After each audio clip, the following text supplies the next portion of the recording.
welcome to the Gridiron Report, a weekly segment we do here at Riverbend Sports Network, where we look at the top stories in Fredericksburg's regional high school football action. My name is Mark Coleman.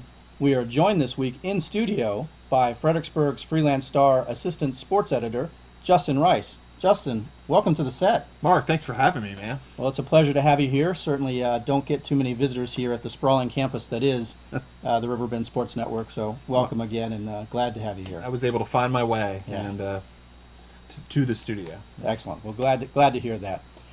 So week 3 is under our belt, another exciting week of high school football, and take a look at some of the top stories from around the week, if that's okay.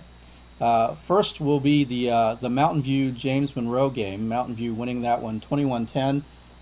Pretty exciting game. Yeah, for Mountain View, it's a landmark game. Just that they're getting healthy. You know, their quarterback Burris missed a lot of time in the preseason with an appendectomy.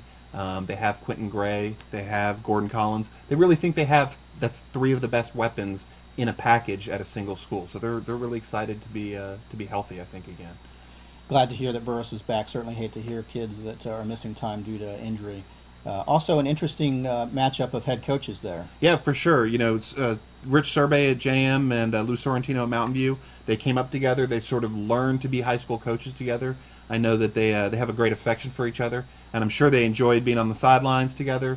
Probably Coach Sorrentino a little more than Coach Survey. Probably so. Yeah. Probably so. Another big win for North Stafford, a 44-6 victory over Brook Point. North Stafford goes to 3-0 with that win. North Stafford looks stronger and stronger every single week. They've clearly got offensive weapons. They've got a solid offensive line. They're going to be a tough team to stop, especially through the regular season. And you think, again, probably a playoff contender. And it's certainly not too early to start looking at those playoff contenders. Yet another one, the number 1 team, at least thus far in the Freelance Star Power Poll, Massaponax, finally seemed to get things together for an entire game, beating Chancellor rather handily 35-6. Massaponax has been good for a half a game, it seems like, most weeks. They sort of had a tenuous control against Cortland. Of course, they went into halftime against Albemarle Tide. Chancellor, they take care of that, so we'll see if they are the team that we thought they would be in the preseason. They've certainly got injury issues they've got to overcome. Lots of challenges there, but they've been able to handle it so far, and as potentially their players start to come back, Mahota may be back next week, so things are starting to set up possibly pretty well for them. Another team that goes to 3-0, Riverbend, beating King George 42-17. It was actually King George's first loss at their new stadium. How about that? Other than a slew of penalties by the Bears, I mean, they looked great. They could run the ball. Their quarterback can throw the ball. They've got some kids that can run out and catch it. And they defensed King George, for the most part, I think, pretty well. The Bears look solid. A pretty impressive balanced attack there. So I know that there's some excitement at the Bend for that one. And yet another team that's gone to 3-0, Eastern View, a bit of a surprise with a 35-9 victory over Orange. Yeah. Eastern View remains sort of a question mark. They're 3-0. The quality of opponents maybe hasn't quite been there yet. They're going to get a test this week when they face Hanley, for sure. And then finally, perhaps the most exciting game of the week, a double overtime thriller, Colonial Forge eking out a 34-28 victory over Hermitage. A little bit of controversy in that game. Yeah, for sure. If you patrol the YouTubes, you will see the video where one coach will tell you the extra point in the first overtime by Colonial Forge was no good. Of course, the official on the scene said it was good.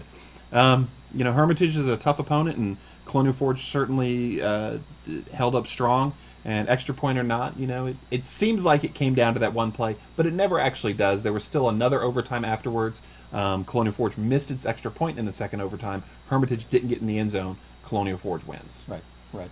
Colonial Forge with a big comeback in the regulation, actually, to tie that game, correct? Yeah, that's right. Bill Brown is going to have a team that's ready to play, and we still expect to see big things out of Colonial Forge in the 6A. So week 3 was an exciting week of games. It was also an exciting week of individual performances. The Freelance Star has announced their player of the week, and that was really not much of a surprise. Vaughn Purvis, the running back from North Stafford, just had an amazing game, 6 total touchdowns. Just amazing. It's hard to beat 6 touchdowns, isn't it? Purvis last year, going into the preseason, was going to be North Stafford's quarterback. They had a vacancy there last year. They were going to go to Purvis mostly because of his athleticism. It didn't really work out. He wasn't probably quite what they hoped for there, but he's sort of found new offensive life now as a running back. And as Joe Mangano told our reporter this week, it's his fault that Purvis wasn't at running back all along, touching the ball. I mean, this is a kid that's going to touch the ball a lot, I think.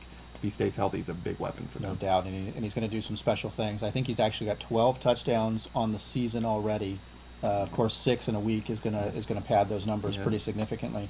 He was had 18 carries for 161 yards, 4 rushing touchdowns, and then 2 return touchdowns. One was on a blocked punt, and one was on a punt return. My goodness. That's 9 rushing touchdowns on the year for Purvis, and he's, they've got a very, very solid veteran offensive line, and they keep it pretty simple in the running game, and Mangano is perfectly happy to pound it out, and if Purvis is a guy who can find those seams, he's going to put up big numbers, I think, certainly. And certainly helping to make North Stafford look as impressive as they have thus far. Another running back with a big week from Mountain View, Gordon Collins. Yeah, Collins is a bruiser, and he's a run straight at you kind of guy. I think that suits Mountain View well in a game like James Monroe, where they probably got a size advantage, and Collins is going to come out and out-physical you. And he's certainly going to benefit from Burris's return.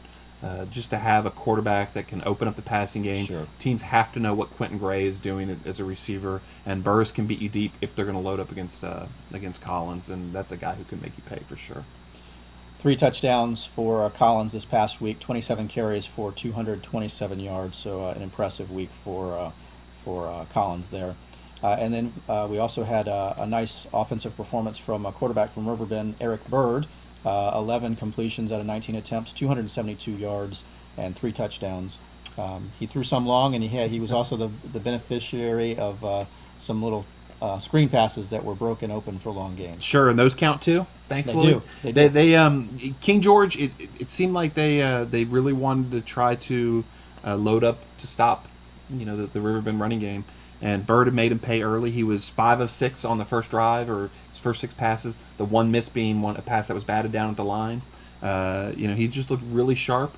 I can think of one awful bad pass that still resulted in a completion, and Riverbend scored 2 plays later in the end zone. Bird looked very, very sharp, and if he can do that every week and put the ball on target, Riverbend certainly has the weapons to be a dangerous team. Any other performances that jumped out at you from this past season? I think the other one that stands out is Ramon Miller from Colonial Forge. Ramon had 16 carries for 139 yards. Against a team like Hermitage, very strong team, coming off a very long win streak of their own. You got to have weapons, and Ramon Miller was that guy this week for Forge. They're running a really balanced attack. Their quarterback, Damon Daniel, can run, can throw it a little bit, and they're going to spread the ball around to a lot of kids. So it's sometimes hard in that situation for one kid to put up a good game. But Ramon Miller was that guy for Colonial Forge. Excellent. So another exciting week, week 3. We've seen an interesting trend of some area teams playing some pretty tough competition, though. I know that James Monroe specifically has really had a tough schedule thus far. Looking at the games coming up this week, we've got Massaponax and Colonial Forge. Those are probably number 1 and number 3 in the power poll. We've also got North Stafford taking on Briarwoods. Briarwoods is getting to be a common opponent amongst the elite of the Fredericksburg area. What games are exciting you from this coming week? Well, that Briarwoods game is hard to overlook. Briarwoods is playing for the Stafford County Championship, I like to say. They've already beaten Brook Point. They've already beaten Colonial Forge. Now they're going to see North Stafford. Anytime right now you talk about high school football in Virginia, you got to talk about Briarwoods. They haven't lost in 3 years. They're, of course, the 3-time Division 4 state champion, up to Division 5 this year. Still have an SEC recruit at quarterback, an explosive team, just a lot of talent. North will certainly have their hands full, and it would be quite a task and quite a story if they were to pull off the upset. Sure. There, and then I think in the area, more regional, Massaponax and Colonial Forge. This is 2 teams. Massaponax is 3-0. Colonial Forge is 2-1. I would say strength of schedule goes to Colonial Forge thus far, but Massaponax has looked very, very good at times. In their opener against Cortland, their offense looked nearly unstoppable against what we think is a pretty good Cortland defense. Right.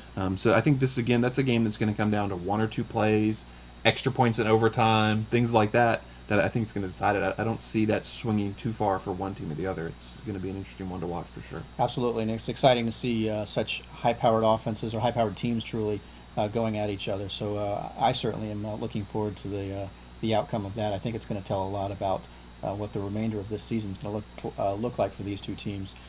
How about JM though? They've played a really tough opening schedule, gone 1-2, but this is still a pretty strong team. Yeah, there's two teams that I think you have to talk about when you talk about strength of schedule so far this year.